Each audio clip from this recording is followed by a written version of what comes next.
Hey everybody, welcome back to my next video. I wanted to talk about boundaries and saying no without having to explain yourself. So I'm Kat, and this is Living Solo, Living Well. I'm a 64-year-old registered nurse, semi-retired, but going back into the PRN workforce as a nurse. So I have always felt like I've had to explain myself when I've said no to something, when somebody's asked me. And it's like I've always felt like, until the last several years maybe, where I had to give a reason why, like, oh, they're owed a reason why. And that's not true, but I guess I was kind of a people pleaser maybe. Not necessarily full-blown people pleaser, but I always, like if somebody asked if I could go for lunch or something, and I would feel like if I couldn't, I'd have to say I can't, maybe next time, because today I've got such and such going on. And I don't owe somebody an explanation just to give a reason why I can't do something. I don't owe that to someone. So I've learned over the last few years, maybe 3 or 4 years, to say no. Maybe a little bit longer than that, maybe 5 or 6 years. And I've learned to say no without giving up an explanation, without having to offer up a reason why. And I feel like that has empowered me. I have a very good friend who is in her late 70s, and she would always say, whenever we were talking about random stuff, her phrase was, less is more. And I love that. I thought if I could just do that, if I could just offer less, not have to give a full-blown explanation, just a simple yes or no. And so over the years, after her, having been friends with her for a long, long, long time, I started listening to her. And, she's wise, very, very wise. And I found that it was a little uncomfortable saying no without explaining myself. And I think I probably tried this at one of my jobs as a nurse. The policy was, you had sick days and sick time that you could take off. So if you called out sick and you were legitimately sick, I didn't have to say, hey, I'm calling out because I've been vomiting all night, or whatever the situation was. The policy did not require you to tell why you were sick or what the issue was. If you're sick, you call out, hey, I'm sick, I'm not going to be able to come in today, and I may be out tomorrow as well, but I'll let you know. And that's all that's required. So when I learned that, I started exercising it. I didn't have to tell someone that I woke up with a migraine or whatever the issue was. I didn't have to explain. They couldn't ask by law, well, what's your illness? But it's almost like they expected you to tell them. And when I got brave enough to not give an answer, not have to explain, the freedom I felt was, I can't even explain it. It was almost like I didn't have to explain. I didn't have to give a reason why. So to me, that's setting a really important boundary, because everybody that I talk to, that if I, in the past, if I wanted to go to lunch or wanted to have somebody do something for me, or maybe a maintenance person or whatever, if I asked these different people, if they could help me with such and such, or if they wanted to do whatever, all they would say was, no, I can't, sorry. I did not require them to give me a reason why they couldn't do something, or having to explain themselves. I never expected that. And why I felt like I had to offer that up to someone, I don't know, but I liked the feeling of not having to do that. When I practiced it, when I actually put it in place, it was wonderful. And so I know years ago, I had a family member that had said, I think she came over one day. I might have missed her call earlier, and my daughter was little at this time, and it's a family member, very close family member. And when she came over, I think I might have said something like, hey, I missed your call because I was outside working in the garden or whatever. And she said, you always have to explain yourself. You don't have to do that. But yet she and the other family members would do the same thing. But it was pointed out to me, although I didn't point it out to them because it was a normal thing. Hey, I can't meet you today. I'm got an appointment at 1:00, so maybe we can meet later or tomorrow. That's just a normal part of conversation. And that's what I was doing. I was just having normal conversation. So that really offended me because it's a very close family member. And I feel like I'm having trouble talking today. Saying the word family seems to come out weird. But anyway, it made me very conscious about the fact that maybe I was explaining things when I didn't have to. But then as I went on, since then, I've come across tons and tons and tons of people who do the same thing. It's like, hey, Mary, I can't come over and fix your dishwasher today because I've got more clients, so I'll call you and we'll get it done later. That's just an example, but that's a normal part of conversing.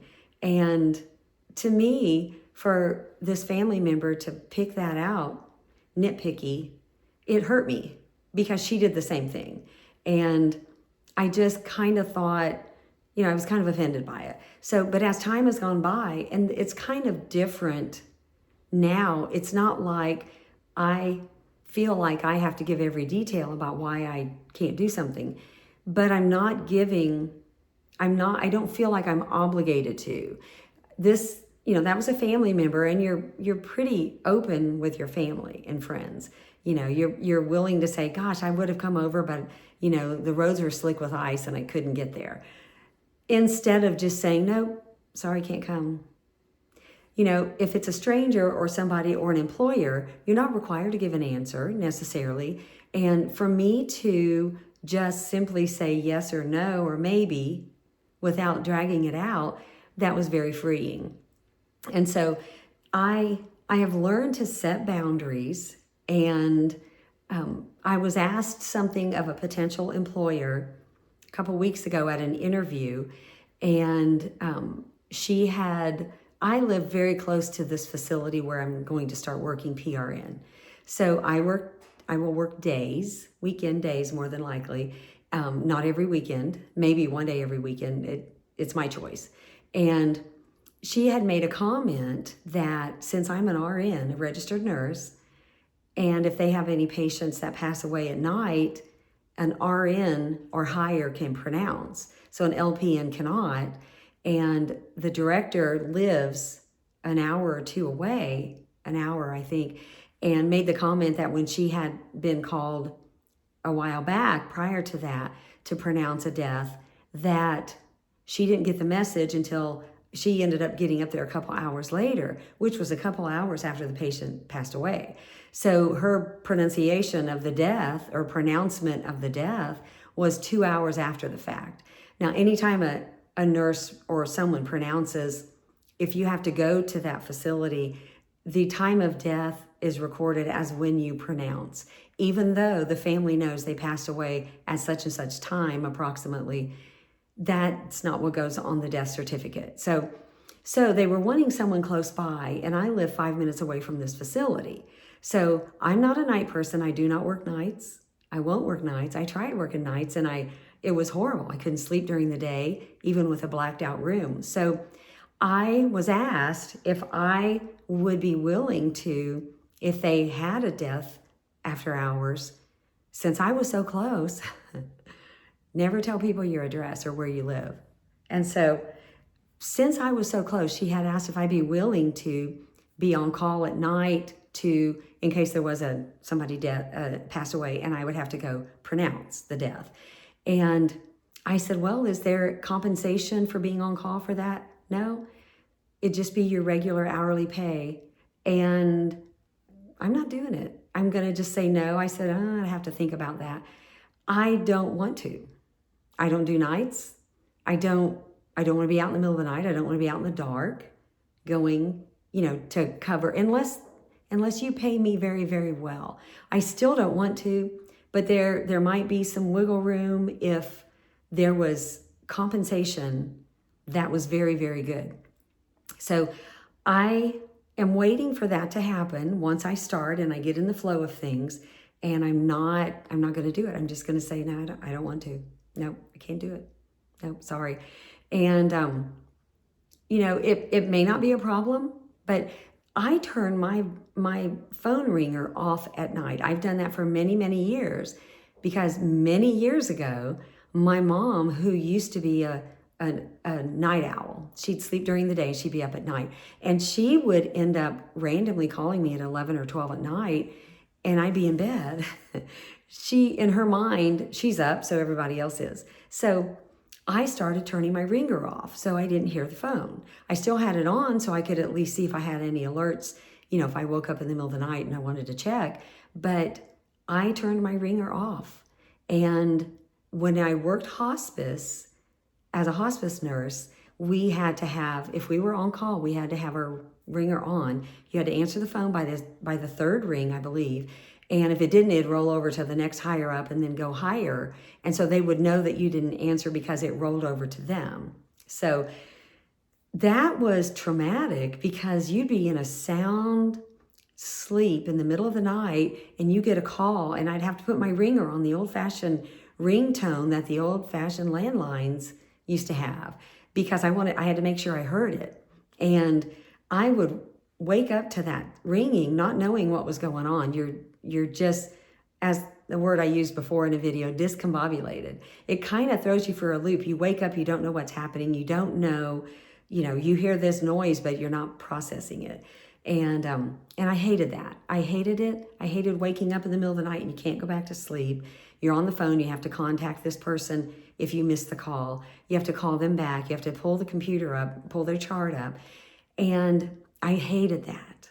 I'm not a night person. I'm not an early morning person either. So anyway, I am concerned about this potential call. Can we call you if somebody passes away after hours?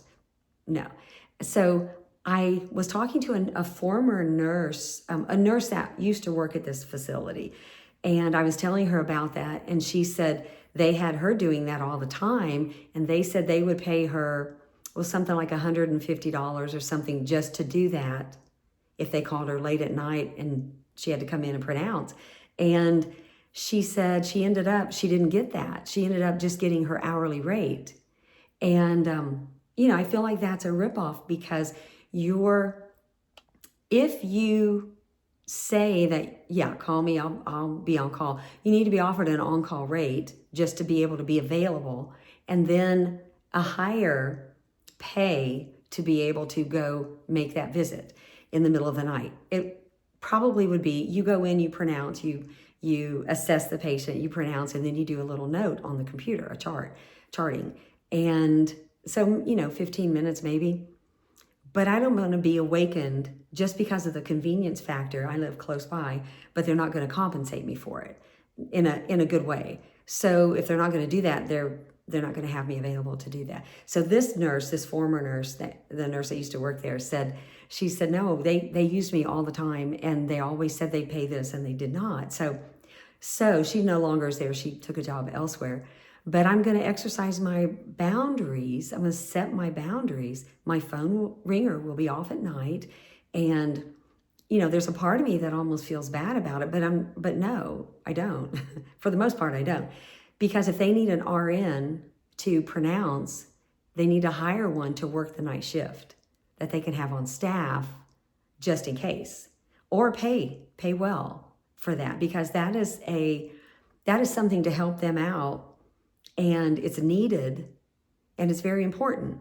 But you can't require someone to not be compensated for it, especially a nurse, when you have to wake up in the middle of the night, leave what you're doing, you're sleeping, or if you've got family here at the house. I don't have any family here at the house except my pets.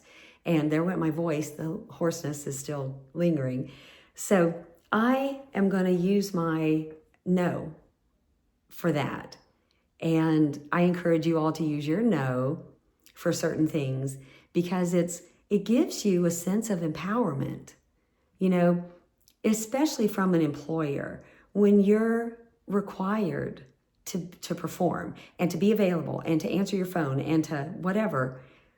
This is one area or one instance where I can use my no, because you're always throughout the day at an employer, especially as a nurse, you can't really say no because they act like, first to tell you we're not, but they act like you are the Wonder Woman nurse or Wonder Man nurse. You can do anything, you can figure it out, you're going to do it, you're going to agree to do it. That's what nurses do. Nurses work hard. Nurses don't say no. Nurses figure it out. And you may not know what it is. You know, I can't fix everything. But that's how you're treated at nursing jobs. It's like, well, just go tell Kat, she's a nurse, she can figure that out. That's not the case all the time. You know, we're only so smart, and then we're not. So I'm going to, even though I feel a little bit guilty about that happening and me saying no or not answering my phone because the ringer is off, you know, there is that little bit of a guilt feeling because you're conditioned as a nurse to do what you're asked and figure it out. And it's the hard things that you don't want to do, you have to do. Well, this is an option. I'm not required to do it. It is not part of my job description. So if perhaps when I get the job description and the offer letter and it's in there, we're going to have a talk about that. So I'm not going to be required to answer calls at night to go out and pronounce. So that's one of the big no's that I'm feeling like I'm going to exercise coming up. And I also, people come to the door, solicitors come to the door. Not as much as they used to. I have signs out, and I've said in another video, I hate unexpected visitors. I do not like someone just popping in, but I absolutely detest solicitors. And so when I come to the door, if they do happen to show up, if I choose to go to the door, I'll talk through the glass and I'll say, I'm not interested. And they'll go into their little spiel and I say no. And I let it go. Nope, I'm going to call the police if you don't get off my property, if they linger, because they're persistent little toots. And I don't like that. I absolutely detest it. So I've learned to use my no in that situation. And I also, one of the other things, before I fell and had the head injury, when I was working full-time at a particular facility, I was asked, I mean, you're working a 12-hour shift. They are always short-staffed. And so at the end of a 12-hour shift, near the end, they would come up to me or whoever and say, can you please stay for 4 hours and do the med pass on this hall before you go home? Can you please do that? And I always said no. I offered twice.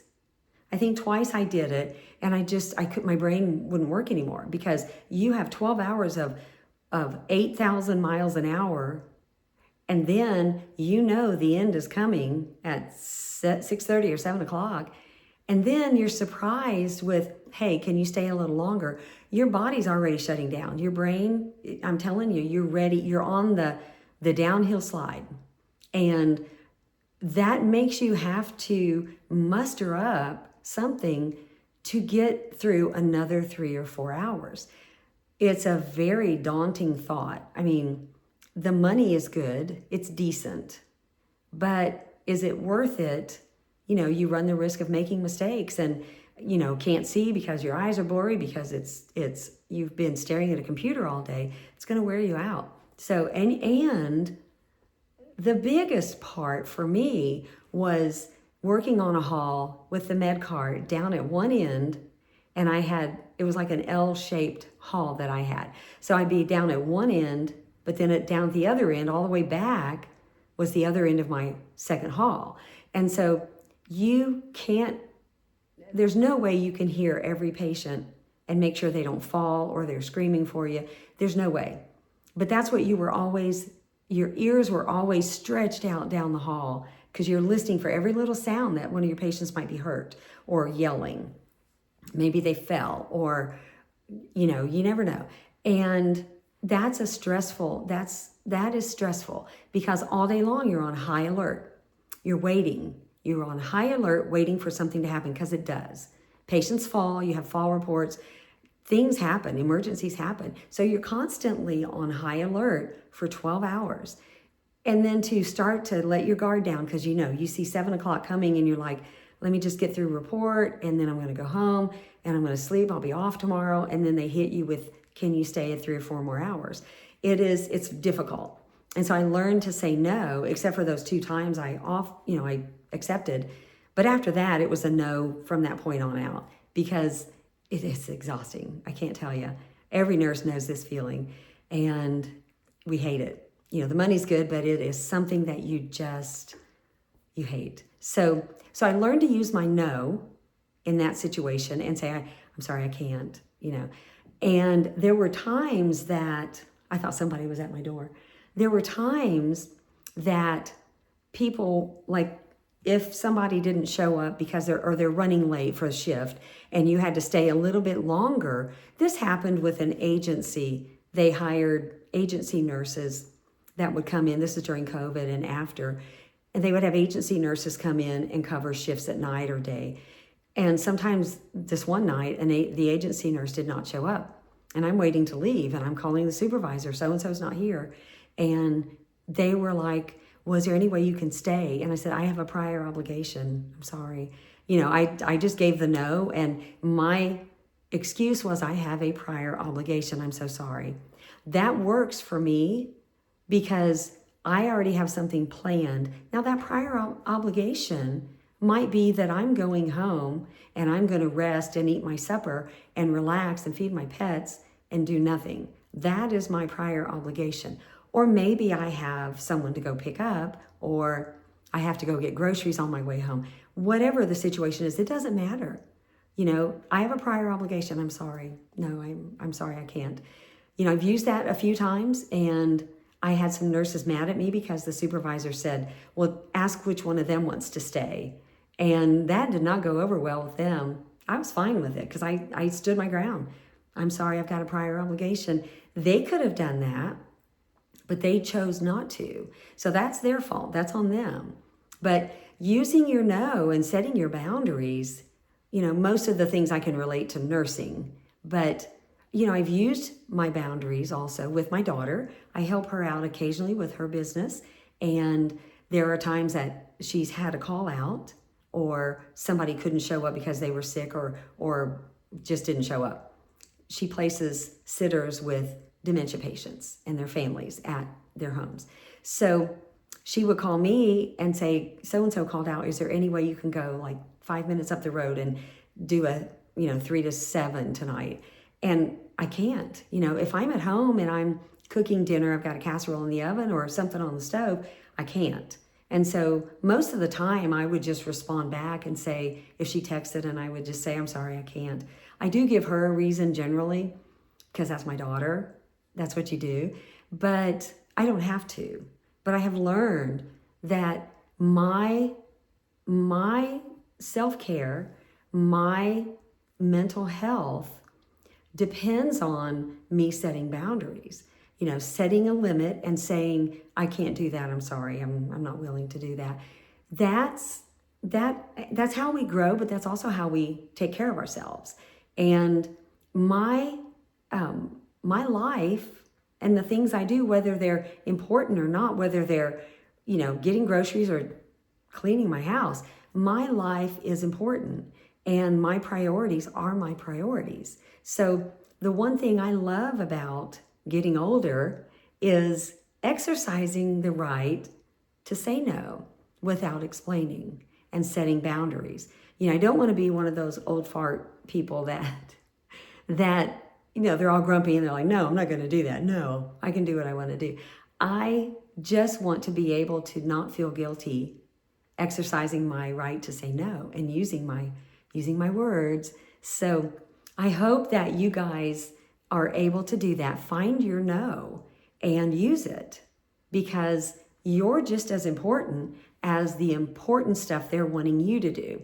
Your life and the things you do are just as important and just as meaningful. So it doesn't mean you are less important because they need somebody to do such and such. That doesn't mean that's the most important job. So don't feel bad about saying no. Use your no. Find it. Find your voice. Use it. And, live happily ever after. I think learning our boundaries by this age, it's about time that we learned them and that we exercise those rights. So I hope you all have a great day, and then I'll see you on the next video.